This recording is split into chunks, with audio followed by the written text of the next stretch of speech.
وكثير ذكر مع إمام عادل كذاك دعوة.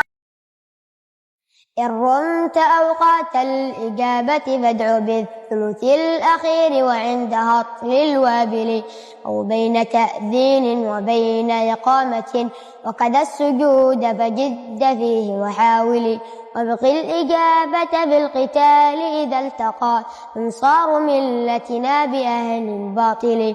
ولمن أفاق من المنام فجاء بالتهليل والذكر الشريف الفاضل وتحرى ساعة جمعة وزمانها قبل الغروب وليس بالمتطاول ويجاب مظلوم ويعطى صائم وكثير ذكر مع إمام عادل كذاك دعوة قائب لمحبه ترجى ويعطى مثلها بالكامل.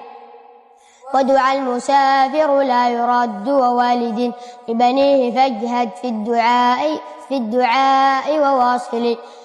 هذه هي الأوقات والفرص التي ترجى لنيل مطالب ومسائل والكل قد صح الحديث بذكره فتحينوا وادعوا لهذا القائل.